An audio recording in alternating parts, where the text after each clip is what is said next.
Et salut à tous, j'espère que vous allez bien. On se retrouve pour une petite vidéo. Alors, on va parler, alors comme vous savez que pour les semis, il faut, pour lancer une germination et pour le laisser, là, désolé, j'ai du mal. Pour que le semis puisse grandir, il faut déjà 3 éléments, c'est-à-dire de la chaleur, de la lumière et de l'humidité et de l'eau. Mais vous avez aussi ce qu'on appelle les NPK, hein. Donc c'est des éléments fertilisants. Et vous allez voir quand je vais vous en parler, ça va vous tilter parce qu'on en parle beaucoup, mais on utilise très rarement ces termes-là, on va dire. On utilise le vrai terme, façon de parler. Et alors, ces fertilisants, on les retrouve bien sûr dans le jardin, quand vous nourrissez votre sol et tout, avec du fumier, etc.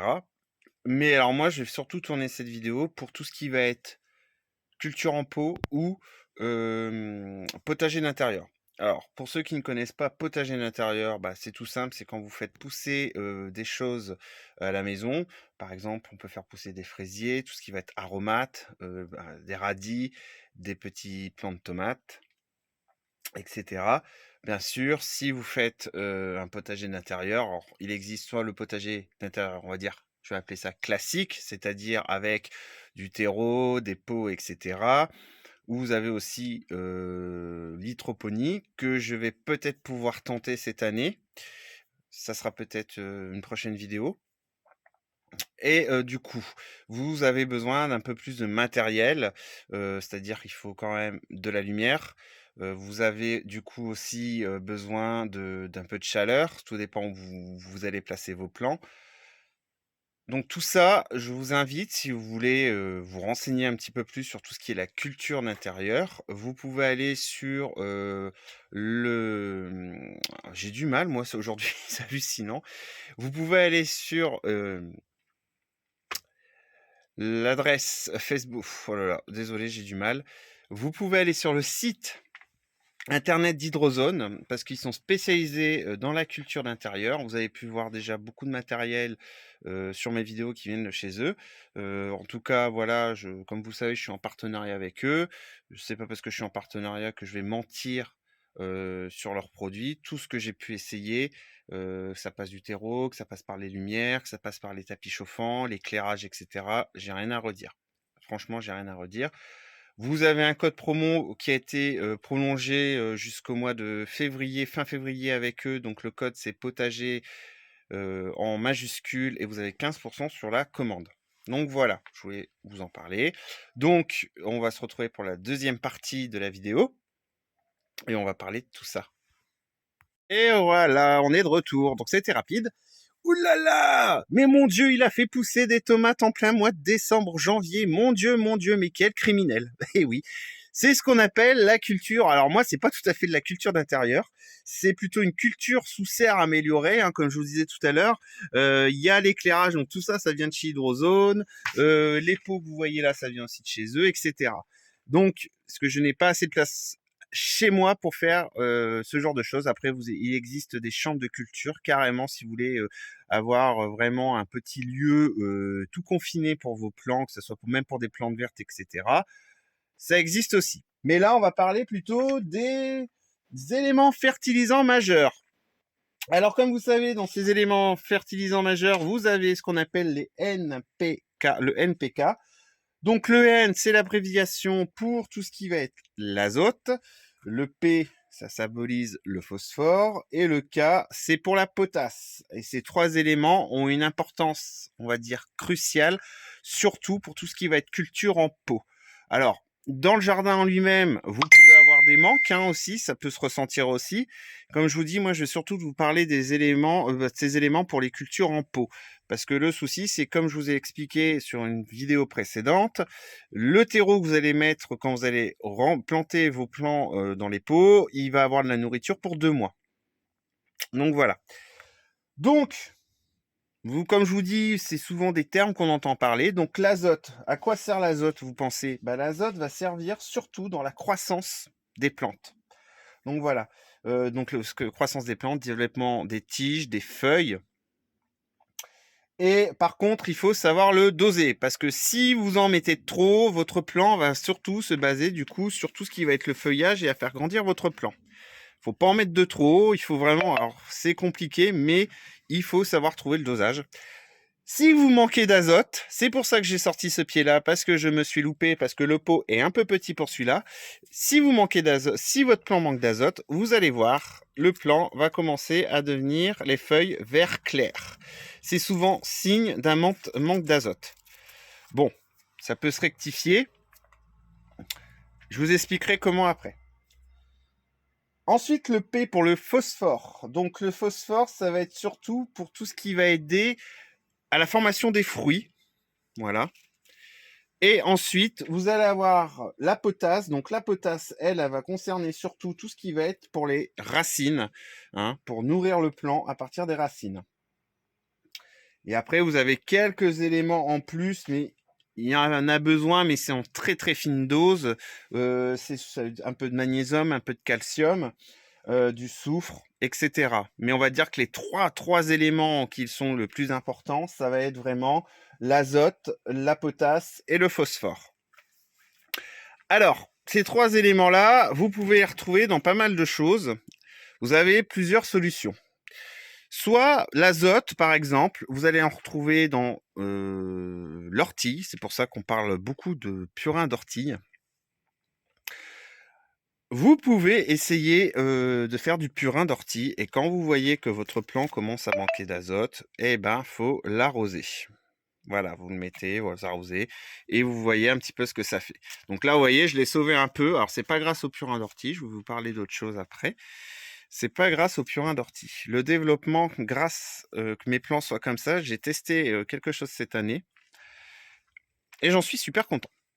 Après, vous avez aussi tout ce qui va être la consoude, donc pour apporter tout ce qui va être des éléments nutritifs à vos plants. Vous avez donc, alors, vous avez la peau de banane. Mais dernièrement, j'ai vu une petite vidéo sur la peau de banane, alors vrai ou faux. J'en ai utilisé la peau de banane, soi-disant qu'elle amène beaucoup de potassium, si je me trompe pas. Donc en gros, vous prenez votre banane, bon bien sûr, faut que ça soit du bio pour éviter qu'il y ait des traitements sur la peau. Vous laissez même pas 48 heures macérer dans l'eau et vous allez avoir l'eau qui va changer de couleur et vous récupérez une partie des éléments nutritifs de la peau de banane. Mais la vidéo que j'ai vue dernièrement, disait qu'en réalité, il y en avait très très très peu quand vous faites ça. Vrai ou faux, je ne sais pas. Je n'empêche pas les gens à continuer. Si ça marche, ça marche. Après, voilà. Moi, je me suis plutôt tourné, on va dire, vers des éléments déjà tout prêt, tout fait. Alors, je vais vous présenter quelques produits vite fait qui viennent de chez Hydrozone que j'ai testés. Donc, vous voyez le résultat. Voilà. Je vais pas vous mentir. Donc, ça, c'est des plants de août. Voilà, donc je vais bientôt avoir des petites tomates qui vont être prêtes. Et vous avez aussi, là, c'est des plants que j'ai relancés, donc c'est eux des tomates naines. Hein. Celui-là, il vient du semis de novembre. Voilà. Donc déjà, le pot, voilà, hein, c'est des pots de 2 litres, je crois. Ça vient de chez Hydrozone, pareil. Le terreau que vous voyez là, c'est pareil, ça vient de chez Hydrozone. C'est le terreau que j'en parle régulièrement parce que c'est la Ferrari ou la Rolls-Royce des terreaux, je trouve. Vous avez donc certains produits que vous trouvez chez Hydrozone, bien sûr. Hein, je sais, je vous casse les oreilles. On va commencer par la tamis. Alors, la tamis, je voulais tester l'année dernière sur mes plants de tomates parce que je les avais fait un peu trop tôt.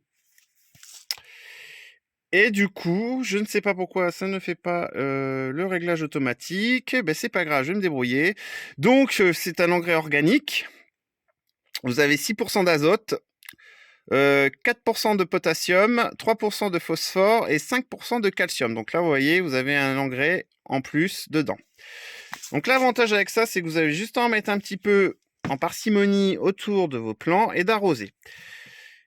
Et ça va se dissoudre petit à petit dans le terreau pour aller jusqu'aux racines. L'avantage, c'est que vous avez du bacillus aussi dedans qui va s'agripper aux racines. Et donc là, je ne l'ai pas encore mis cette année. Là, je vous parle de l'expérience l'année dernière. Et du coup, mes plants de tomates ont pu tenir dans des godets comme ça. à peu près. Et ils étaient déjà bien hauts. Et j'ai pas eu de carence, donc j'ai été super content. Ça les a bien reboostés. Cette année, du coup, qu'est-ce que j'ai fait? J'ai testé d'autres produits de chez eux.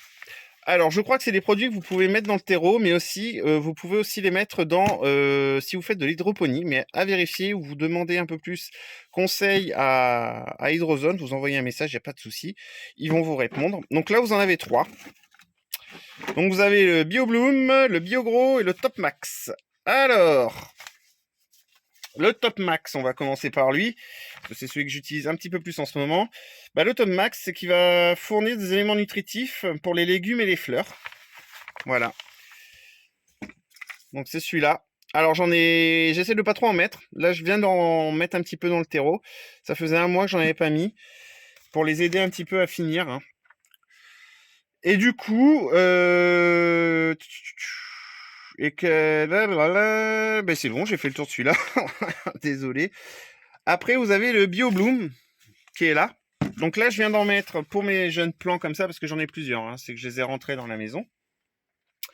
Et le BioBloom, par contre, lui, ça va être surtout qui va aider à favoriser la floraison et la production de fleurs. Donc, c'est-à-dire, là, je pourrais commencer à en mettre. Voilà. Mais il fait pas encore tout à fait des fleurs. Donc, du coup, j'ai plutôt mis le BioGros. Donc, c'est très riche en vitamines, en sucre et en micro-éléments. Et du coup, en NPK, c'est 4,3,6. Donc voilà, je voulais vous parler de ces produits. Alors, comme je dis, voilà, je ne touche aucune commission de la part d'Hydrozone. Je tiens à remettre les choses dans leur contexte. Je fais des tomates en novembre, décembre, janvier, février. Et oui, mais c'est mon problème. Je n'incite personne à faire comme moi. Voilà, je voulais juste mettre un peu les choses au clair là-dessus. Et du coup, ben voilà, vous avez le résultat. Vous avez le résultat. Bon, à part celui-là, hein, comme je vous dis, bon, je l'ai rattrapé de justesse justement avec ces produits-là. Et ben franchement, je préfère, voilà, quand j'ai des produits comme ça, je veux les tester avant de vous en parler. Et franchement, bah, rien à dire. Donc voilà. Allez, sur ce, je vous dis partageons et apprenons ensemble et surtout sans jugement. Allez, bonne journée à tous.